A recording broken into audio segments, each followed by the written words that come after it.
Palang araw sa kaibigan. Ngayon po ay dito po tayo sa aking pong manukan mga kaibigan na kung saan ay meron po akong dalawang inahin na aking pong binaba ngayon at meron pong tag 10-10 ang sisiw at bali 20 pong sisiw ang meron ako dito mga kaibigan na kung saan ngayon po aking pong inihiwalay sa inahin mga kaibigan para po makapaghanda po ang inahin sa kanya pong pag-iitlog o maging makondisyon po ang kanyang kondisyon dahil medyo payat mga kaibigan dahil sa panaman sa 21 days na kanya po na paglilimlim.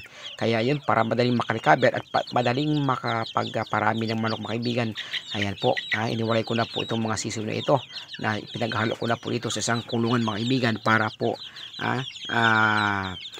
madali pong makapagpangitlog po yung inahin.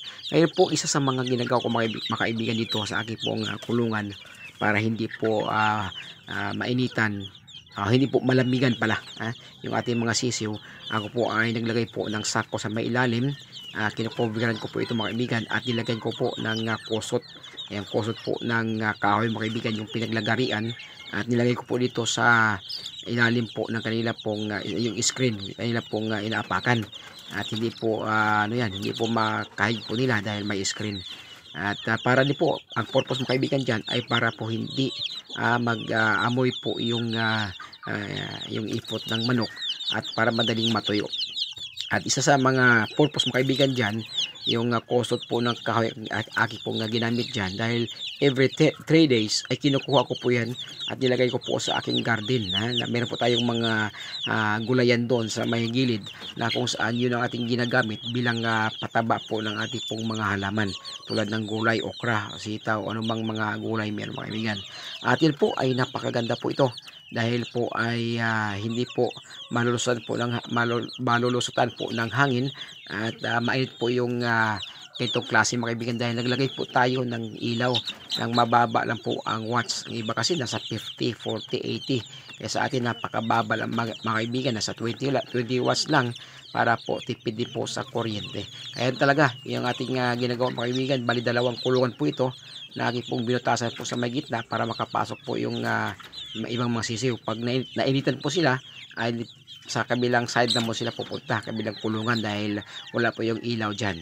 Kaya ito po ang palibot po ng ating kulungan mga kaibigan ay meron po yung sako na aking pong ginupit at pinahaba at para hindi po magpasok yung hangin.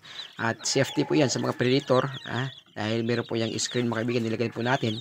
At kaya ito po yung ating isa sa mga diskarte ngayon pagpaparami ng mga manok dahil bago pa po tayo nagmamanukan at nag-observe po tayo mga kaibigan sa ating pong mga pansariling diskarte po nito dahil marami po tayong napanood na iba't iba naman ang ginagawa po ng ating pong mga kababayan.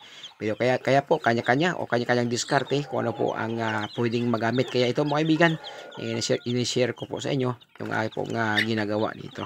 Kaya yung ating pong mga lahi mga kaibigan na mga manok ito po yung crossbreed po na white basilan at saka black basilan mga kaibigan. Kaya kung hindi napapansin, medyo medyo malaki na po ang sisiw po ito. Kaya ito nasa 2 araw ito mga kaibigan, yung ating pong mga sisiw na ito.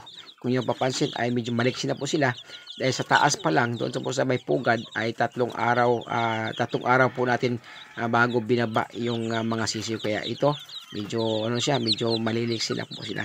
At next po ay i-share ko po din po sa inyo yung ating pong pinakain po dito sa ating pong manok na ito dahil meron po akong experiment mga kaibigan na sinubukan kong feeds na aking pong pinapakain dito, mabilis pong lumaki. Kaya next po ituturo ko po sa inyo kung anong feeds po ito ang aking pong ginagamit. Kaya po at so wala pang 3 months mga kaibigan, talagang malaki na yung ang unang batch to mga kaibigan. Kaya next po, yun po ang aking share sa inyo. Kaya huwag niyo kalimutan, subscribe po sa aking pong channel, Anthony Dal Vlog. Yan po, at shout out po sa ating pong mga kaibigang Bisaya, maayong adlaw, yung tanan. Shout out po kay Kabayang Iman, dyan sa Australia. At yung 721, Loola Vlog, shout out sa inyo lahat.